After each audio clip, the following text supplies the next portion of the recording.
Welcome to RMTC-DHH's series on the high leverage practices for students with disabilities. In this video, we will be discussing the fourth high leverage practice from the CEC and CEEDAR Center's publication, High Leverage Practices in Special Education. So far throughout this series, we've discussed the first three HLPs, all to do with collaboration. Now we'll be focusing on the next category of HLPs, assessment.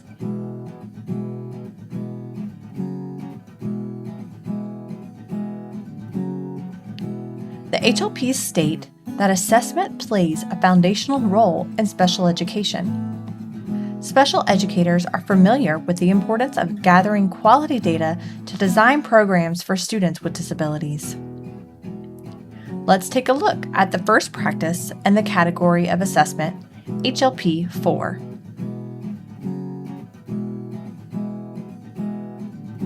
The fourth high leverage practice states, use multiple sources of information to develop a comprehensive understanding of a student's strengths and needs.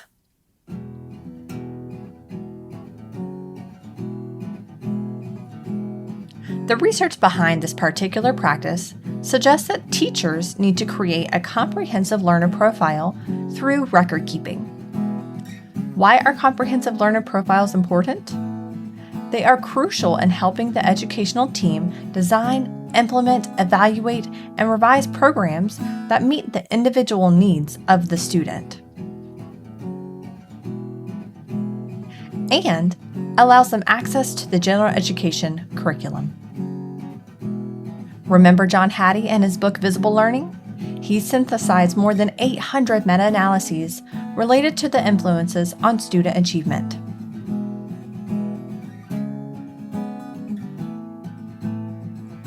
He used what he called a barometer of influence and ranked 138 effects, and in more recent studies updated that list to 252 effects that are related to learning outcomes, from very positive effects to very negative effects.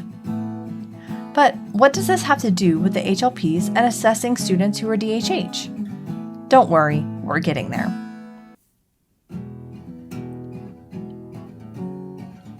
Record keeping, or creating a student profile, has an effect size of 0.52. which means creating a comprehensive learner profile has a positive effect on student outcomes. The first question we need to ask ourselves is, what makes creating a learner profile and assessing a student who is DHH different than any other student?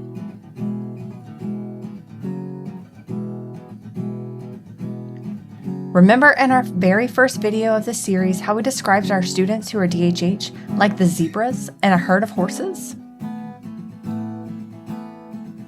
They may look on the surface like many other students, but their needs are highly specialized and varied. Remember, if you've met one student who is DHH, you've met one student who is DHH. That's where you come in. Educators in the field of deaf education are certified zebra experts.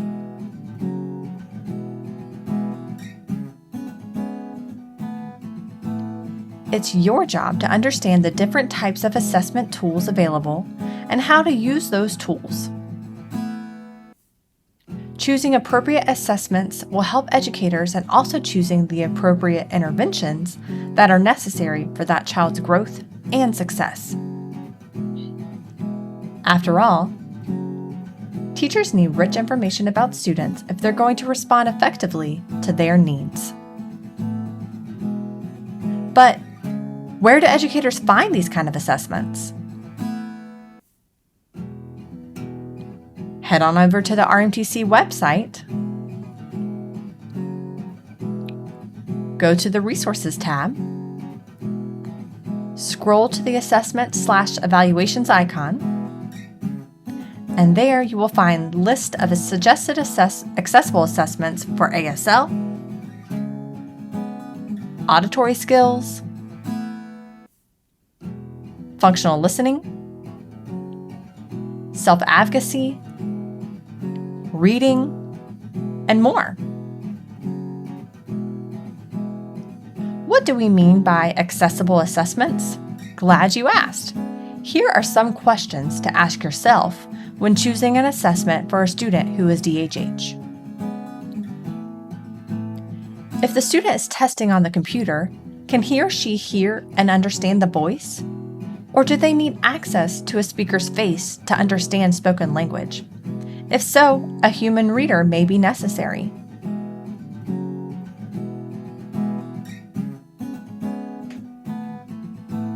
Does it have captions? Great! But is the student literate in order to read those captions? Are the captions accurate? Does the student know how to turn on and off the captions within the platform? Is a phonics-based assessment appropriate for that student? Or should they be assessed through the use of fingerspelling?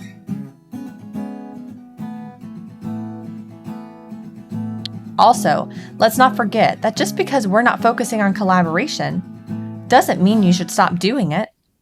The teacher states, "I've been researching accessible assessments that would be appropriate for our student. May I share them with you?"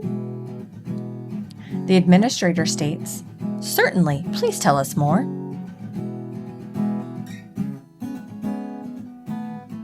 Need more information on how to create a comprehensive learner profile with the assessments you use?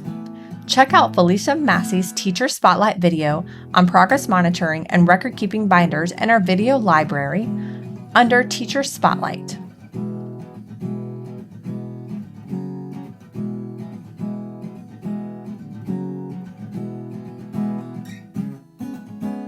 We'll leave you with this point to ponder.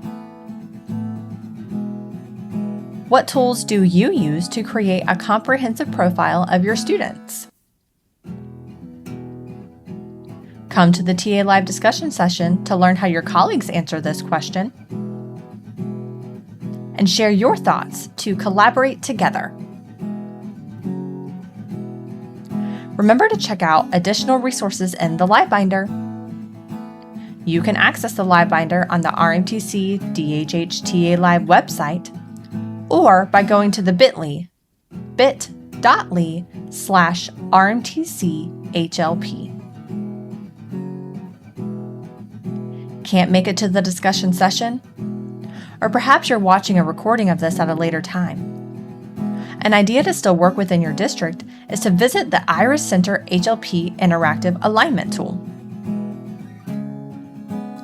This tool identifies which IRIS resource provides information on each specific HLP.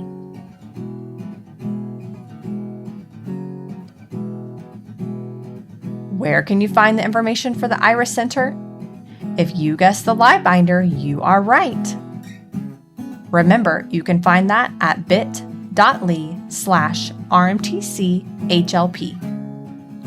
To watch more videos about the HLPs, make sure to check out the TA Live archive in our video library.